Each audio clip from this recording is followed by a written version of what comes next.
What is up, listeners, pingos, and Dark Council members? This is Werewolf Radar, your premier paranormal preparedness podcast. I am Roger Norquist. I am Nate Bolden. And Jordan is in the void.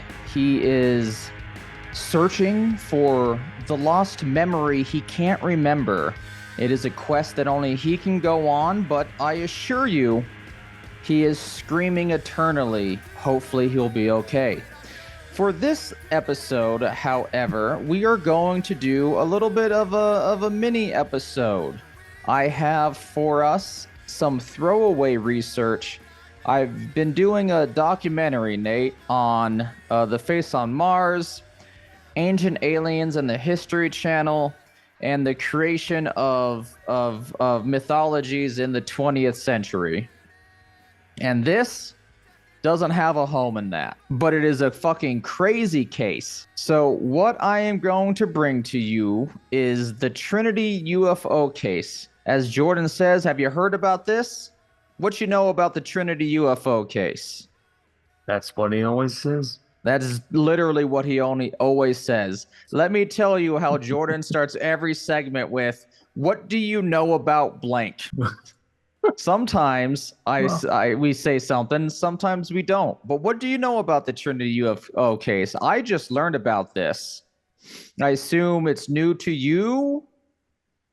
I'm going to say nothing. Yes. Is what I know.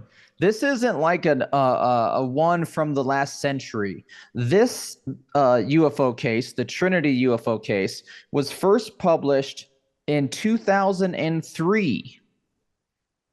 And then truly made popular in a 2021 book by a man named Jacques Valley, who we have talked about, I do believe. We've definitely talked about Jacques Valley. Yes. So a little long and short of it, this is before Kenneth Arnold and Roswell. This is in 1945 near the Trinity Test, as I'm sure some of you gathered from the case name. Go on. And Jacques Valley is, of course, 1,000 years old. So yeah, he would have been there for this. He's a vampire for sure. According to two people, Jose Padilla and Remigio Baca, when they had been small boys in 1945, they saw bright lights and heard a crashing sound that kind of accompanied these bright lights in the New Mexico area surrounding the Trinity area. Let me bring this up on the screen so we can share it with the pingos. This is the Trinity site, and it was somewhat hidden in a secure, what am I trying to say, secret location. But as you see, you have San Antonio. Right, well, it would have had San Antonio, Tulsa. Go on. They dropped nuclear bombs there. They did. It had to be set away from all of everything else. Yes. Let alone for except, of course, that one fake town they blew up. Yes. Trinity Town. I don't know what it's called, actually. I could look it up, but we're not going to. It's probably called Trinity Town. So according to their reports, they found a crashed device nearby in the shape of an avocado with a protrusion at one end, manned by insectoids. I'm getting this from the Wikipedia and the YouTube video. Open up an avocado and there's insectoids inside. A large avocado, I assume, but yes, it's rotten. There's insects inside of it. Yeah. This is problematic. According to the men, the object and its occupants were removed by the U.S. Army. So let's go into a little bit of the proper legend in a timeline. I got a couple days of events. Let's start at the beginning. Around 18 miles northwest of Trinity, I guess it is called Trinity Town, more or less. There was the Padilla family ranch house, a traditional abode with a well in the front yard and a pickup truck in the backyard. All those are the 2 yards. The pickup truck was driven. I don't know why this is in there, truly. They just let a 9-year-old Jose Padilla drive this pickup truck since at the time the men in the family served in the armed forces. At this time, I assume women weren't allowed to drive. Maybe? Jose's father, Faustino Padilla, worked for the WPA, the Works Project Administration of the Civilian Conservation Corps.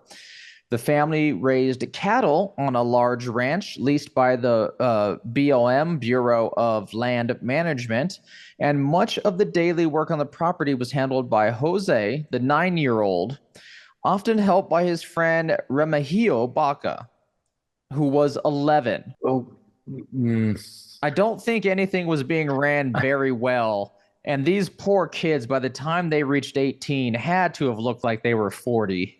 yeah. Remigio. This is all bad. This is definitely where the good days that conservatives want to take us back to. You know, children working the farm, running everything as we send their 18-year-old fathers to war. I don't know how old Faustino was, but I fear very young. Remigio's family lived in Yeah, conditions. a 9 and an 11. Yeah, 11-year-old Remigio, his family lived in conditions very similar to Padilla. Remigio's father, who had once been a tenant farmer, I think a farmer, I don't know what that is. We're going to pass it, but I got questions on now what a tenant farmer is. Tenant It's farmer, essentially, indentured it, servitude, yeah. was an assistant at the Veterans Hospital in Albuquerque. Doing his best. I respect that. The Baca family was descendant of the original Spaniards who established the government of New Spain. As for Jose, he was of Apache descent on his maternal side, and his father was of a recent Spanish origin. When the first atomic bomb exploded, the two families, like many other inhabitants in the area, were taken by surprise by the flash. Like they saw it. They also felt the sound and the heat wave. Their place got fucking falled out bad. If you're hearing the sound and feeling the heat wave, you got radiation. The mom, Anise, of Jose, Anise Padilla, lost sight in one of her eyes due to this. And that is properly cited, however, by Jacques Valley. Properly cited. Yeah. Well, I didn't mean that pun there. Other serious consequences for the residents of the area would follow over the years and with contempt and negligence of several governments of the United States of America. This is written like an insane person. Jacques means agencies. So the first day, according to the testimonies of the involved, during the day of August 16th, 1945, 9-year-old Jose and 11-year-old, oh, sorry, I got that backwards. So everyone running this farm was under the age of 10. Jose was 9 and Remigio was 7 years old. They were searching on horseback for a lost cow, which was about to give birth when they heard a loud bang and a subsequent shaking of the ground. Looking around, they saw smoke nearby and headed to the location. There was a huge groove in the ground about 30 centimeters deep and 30 meters wide. The ground was hot and nearby bushes had caught on fire. At the end of the groove was an object that was avocado-shaped with a hole on one side. There were several pieces of metallic debris on the ground, and the boys watched the device through binoculars where they witnessed small creatures moving back and forth. This sounds like somebody fucked an avocado. Yes, but it took this time. It wasn't like all the other times I warmed up an avocado in the microwave and did stuff to it. Don't judge me. A sharp sound was heard, which Remigio compared to that of an animal in pain or the first cries of a newborn baby. The size of the object was calculated by Jose to be 7.5 to 9 meters long and about 4 meters high. It was gray, metallic in appearance, and had probably collided with a nearby radio tower that was about 15 meters high. The creatures, 3 in number, were about 1.5 meters tall. That's about our height, a little bit shorter than me anyway. They had large eyes and very thin, long arms. Their appearances, as we described earlier, were insectoid, similar to a mantis or a Jerusalem cricket. We all know what a mantis looks like for the most part. I'm going to give everyone the benefit of the doubt, but this is a Jerusalem. Well, there it is.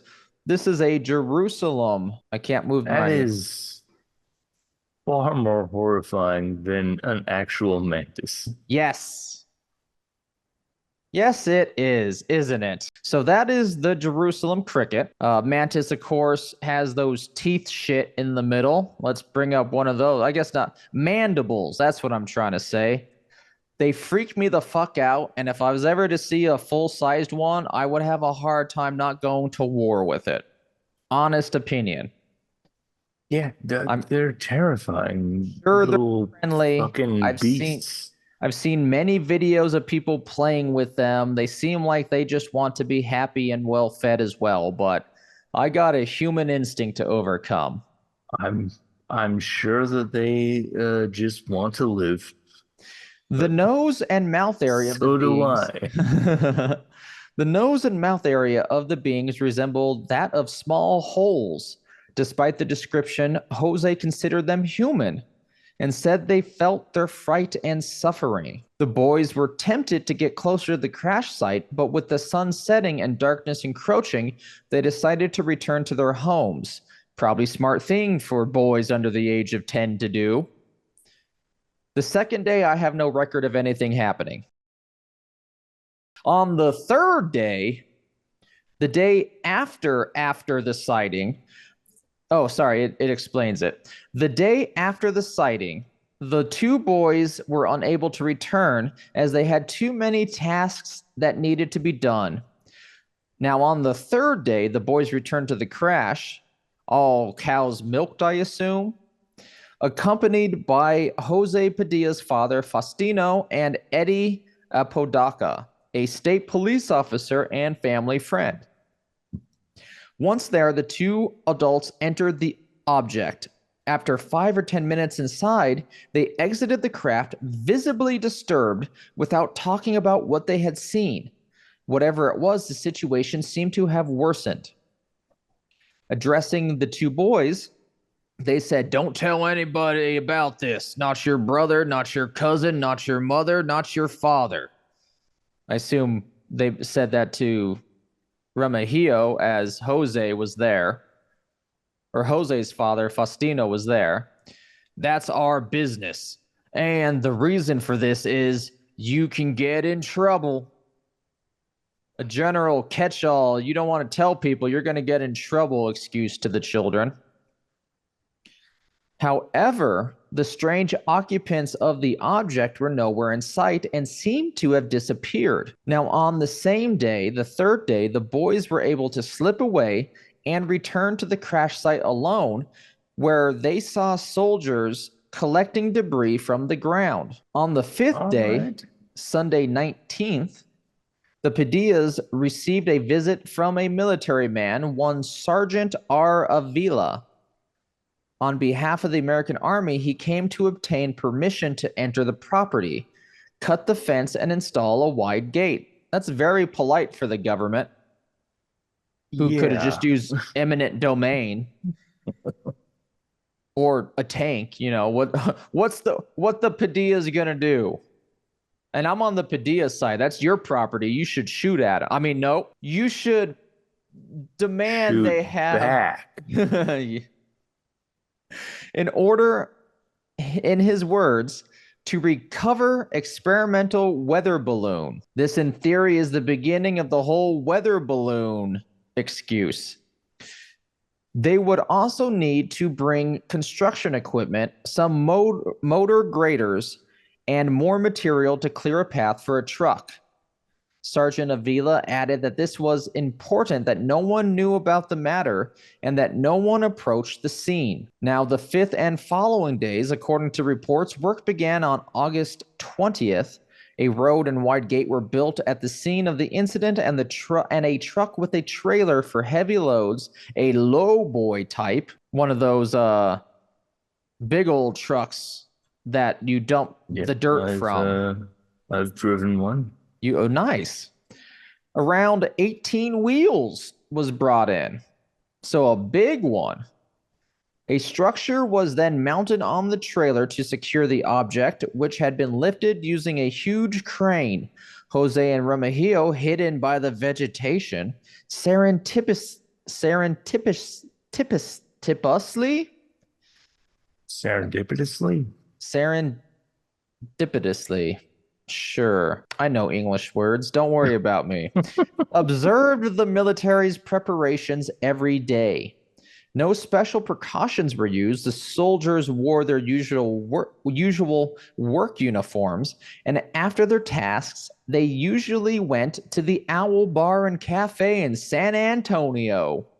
Shout out Owl Bar and Cafe if you're still in business. Love it. And there they socialized. On the 25th day, everything indicated that the object would soon be transported to wherever its final destination was. On the last day, the truck was driven outside the gate with the strange device tied up and covered by a tarp. Jose says he told his friend, "I think they're going to take him tonight." Remigio replied, "Yes. How about a souvenir?"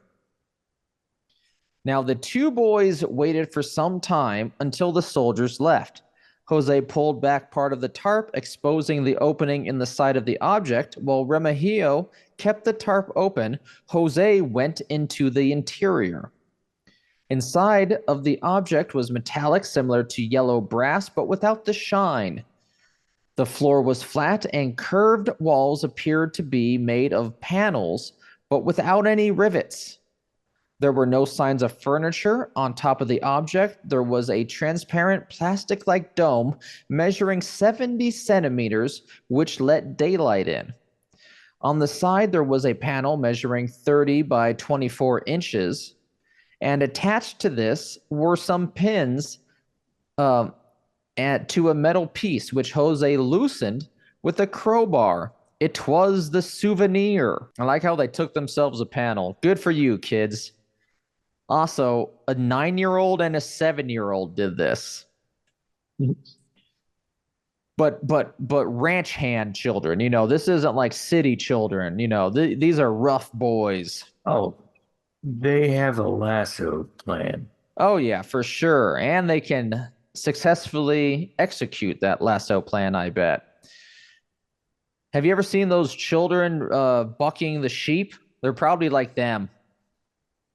Yeah, I have watched the sheep children.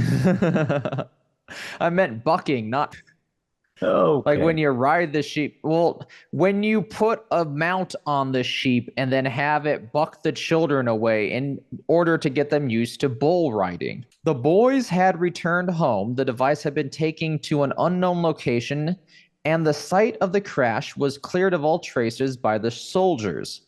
The so-called souvenir was decidedly earthly, though. It was 30 centimeters long, although I just described it in imperial. I wonder why we went back to metric. It weighed 425 grams, nearly a pound, which is 450. And this panel contained a number of holes for pins of some kind. The two boys hid the piece from everyone, even naming it Tesoro. meaning treasure in Spanish.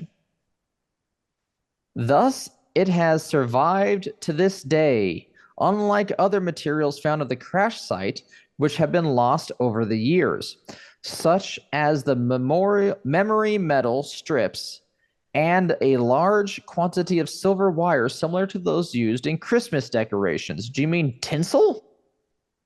I think they mean tinsel. All right.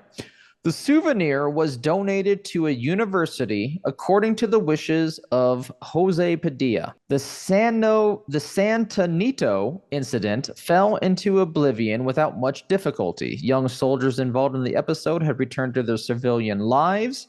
The Air Force had buried the matter long ago. Jose and Remigio had lost touch with each other. Warnings to remain silent have been prudently accepted and it looks like followed. The Second World War was, of course, followed by the Cold War. Remigio even recalls that if someone talked too much about the affairs of Point Zero, that is where the first detonation of a nuclear device occurred, July 16th, 1945, if you're looking for a date, at 5:30 a.m. Well, 5:29, I'll round up. Or remember too many details, the government would send them for a long and restful cure to a nearby insane asylum. Valley points out the obvious similarities between this case and Roswell. As with the later Roswell incident, the Army had no idea what happened until a local farmer alerted them. The Army had lost nothing and were not lacking any experimental devices. The explanation of weather balloons does not fit with the need to remove using a heavy truck. Also intriguing is the fact that the military searched for anything of significance days following the recovery of the flying device and searching the Padilla's house. Jacques Valley commented, "Let's make sure the case does not turn into a circus as Roswell did with other hoaxes. All this exploitation by every group, including the blatant lies of the military. It has been so hard for real witnesses to have their stories heard. Exclamation mark. This case is unique." And that is kind of where it properly leaves. Jacques Valley writes a book on this. And it is even, this UFO case is even part of last year's, in January 2023, the National Defense Authorization Act gave part of their nearly $1 trillion fund to researching UFO cases dating to 1945, this case being one of them. Well, why don't they want to go beyond 1945? I mean, I think that's because all the previous ones, I did have a list up, but I closed the tab, are a little bit more, what am I trying to say? A little bit they're more nonsense. Anecdotal. Yeah, nonsense. It's a lot of kind of 1800s cases of flying ships throughout the London sky, which at the time were, I do believe, just hot air balloons people were having their minds blown with. It's mainly blimps. Yeah, which is still phenomenal. If I saw a blimp for the first fucking time, I'd also think it was a fucking non-human. If I saw a blimp today, I would be super stoked. Yeah, we should go blimp watching. Now, there are some inconsistencies of various things and people who have done a lot of research. One specifically, a Douglas Johnson on his own website, dougjohnson.ghost.io. Oh, definitely not something that is fake. And he has done some research on it. Coming from his writing, we have some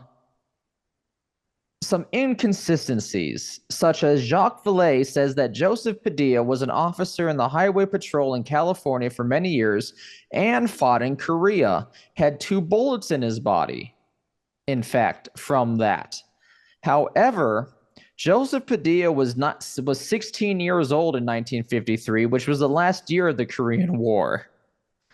No peace treaty was signed, but that is even with lying like the second commanding officer of the MASH platoon of the MASH hospital lied to get into World War I, remember? If not, I that's his do. backstory. And there's no reason that I should.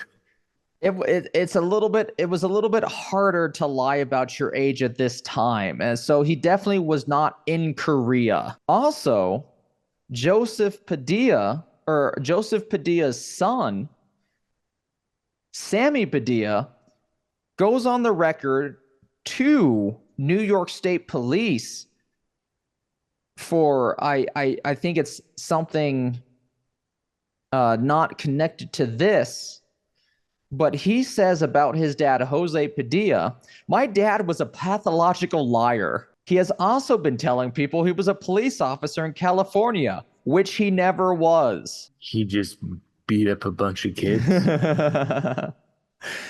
He's talking to people about he's a war veteran. He never was in the war because he's deaf in one ear. Probably an effect from living so close to the Trinity explosion site, if we're being honest. Seems likely. That video recorded interview happened with New Mexico State Police, July 23rd, 2022. Research in Jacques Valley's book is questionable at best. There are a lot of inconsistencies like the one we went over with his prime witness, but also getting various dates wrong of government programs. Here we have... Go on. He's not super reliable. Good book writer, however, bit of a hoaxer, which this unfortunately kind of is from UFO Science, the Reddit, one implacable _ gaze does a case study using Johnson's research and has to say in January 2023, Jacques Valley told the New York Times and the UK Daily Mail and other news media that in 1945, 3 witnesses, now it changes over the 2 years when he publishes his first book, 2 boys and a military pilot overheard and simultaneously saw a crashed UFO in New Mexico. This person spends 3 months digging into these claims and published his findings in a suite of 10 articles, which I will link to our Discord. I won't go over them here because this is a mini episode and I'm not willing to spend the 90 minutes to 2 hours that this would be altogether. Yeah. But here we have... It's beyond your purview. Here we have witnesses' credibility implodes for Jacques Valley Trinity UFO crash, published January 25th, 2024. Selected comments about media coverage of the Trinity UFO crash story, a still continuing compilation. Trinity UFO crash fictions crash with reality of atomic history, 2023. And my favorite one, my dad is a pathological liar, September 29th, 2023. There's also a Remy or Remigio Baca smoking gun interview, May 20th. This one titled Caught in the Act, with my favorite picture from all of this. Let me share this for the YouTube. There he is, Remy. He seems like a fun guy overall, someone that I would drink with. If I drank, I'd share a soda with you. I imagine he is drunk right now, if we're being honest. Probably. I'm trying to find some nice quotes from it, but excellent. I will actually share these. They are the Remy Baca interview by Tom Carey, late 2002, early 2003, both 30-minute or just there's one of them, my bad, a 30-minute interview with Remy if you're interested of hearing it. Well, we could do fake quotes. We could. It would match a lot of the energy that the original Jacques Valley book has. Remy says a knife is as good as a gun if you're using it correctly. Yeah, if you can use it. But that is a little mini episode on the Trinity UFO case slash hoax. It was unfortunately not made up by Jacques Vallée. He takes a lot of the heat for writing his book on it, but he was not the original person who kind of made these claims in 2002. That would have been Jose Padilla and Remy, I forgot his last name. Padilla. Remy Baca. There we go. It was a simple one. They are the two who kind of went public in 2002 about the things they saw. I could only assume because at this time you really have, and this is part of the work that I'm doing, a resurgence of UFO interest in the new millennia. You had, Y2K was kind of a bummer. No one really came down. The computers didn't even crash the airplanes from the sky. Remember? They promised so much, but that was kind of the start of it. They both went public. It says 2003, my bad, although I do believe I have accounts of it truly going public in 2002. And then, of course, Jacques Vallée fucking went with it in 2021. I suggest, regardless of your belief, to read the book. It's fun to read books. I'm reading Chariots of the Gods right now, Nate, and it is insane. It's a good book. I have the 50th anniversary of it with the updated information, and it is all over the place. And as someone who believes in aliens, it's sad that there's so many hoaxes. Like, it's okay that things aren't legitimate UFO crashes or whatever, but saying that they are solely the work of people trying to do like real research. Avi Loeb, for example, it walks that line of bold speculation and then evidence. And then his most recent claim, those little granulars that he was saying are definitely alien, were not. Well, they're from someplace else. No, actually. What he found was not. Okay. Yes, and he has gone quiet with it. That's why we haven't had any new Avi Loeb news. But Avi Loeb's easily tricked. Okay, guys. I guess I'm ending this segment by saying, stop telling Avi Loeb so many hoaxes. He'll go research them all, and he's a busy man that has. He's a busy scientist. He's a busy man with other things to research. He should be researching everything that comes across his desk. And I agree with that as well. I have a lot of respect for people who do that and have the scientific method behind it. Despite Avi Loeb's claims, he went through the scientific method and realized, nope, not this time. Oumuamua is still very interesting. Learn about it. It might be a natural solar sail based on how the meteor, the rock, the asteroid, I don't know what it is proper. We still don't know. It truly could have been an alien probe, but all signs point to something natural, and that natural thing acted like a solar what am I trying to say? What do those things that ships have? Sail. A solar sail. Yeah. And picked up speed while leaving the solar system. Scientists now kind of agree that it was due to gravity, a gravity slingshot effect, and picking up speed due to solar waves that it rode, like a Ninja Turtle. in the sewers of the solar system. And then Robert Schoch, who's still on about the Sphinx enclosure walls being way older than what we think, during the green savanna period, when the savanna had a monsoon season. I mean, it still does, but the Sahara was a green area with a wet monsoon, not the dry one it is now. That's where the Cave of Swimmers from, if you're familiar with your English patient. Favorite movie.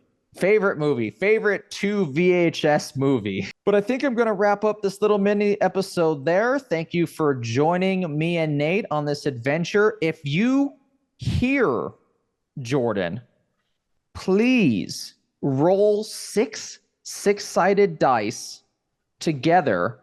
And if those six-sided dice all roll 6s, then you have to open your closet and Jordan will come out of there. He will be covered in an ectoplasm, but that is, I think, the only way to save him right now. We're doing research into it. I just need everyone listening to do what I said. 6 six-sided dice, make sure they roll 6. A super Yahtzee, it's called, I believe. Elaine Bracco. Now, if you like what we do, please check us out on our YouTube page. Make sure you hit subscribe and follow. We have an audio podcast version of this. That's the original true one, truly. Anywhere podcasts can be found. We also have a Discord. The link is in our YouTube channel page, every episode. And what else is there? Our Twitch, every Monday I'm playing some games. Most Wednesdays we're playing D&D. It's a fun little time over here with the Werewolf Radar boys, and we want you to join as well. And with that, I think we should wrap up with our not-so-secret sign-off line. That way you can identify other people that listen to the show and talk about these theories amongst yourself and wait for the next episode to come out. We're trying to put some higher quality into it, so episodes are taking a little bit longer to edit, but based on the listener count and view count, I think it's working. So thank you for noticing, everyone. More subscribers and more listeners than ever before. So thank you. And now on the count of 3, our super duper seeker sign off line. Nope. No, let's do that one too. Our super duper seeker sign off line from one Dylan Gutierrez, followed by our traditional sign-off line. 1, 2, 3. Suspect the void. Space persons, whomever. Yeah. Space persons, whomever. And you. Punch the sky, Spaceman Joe.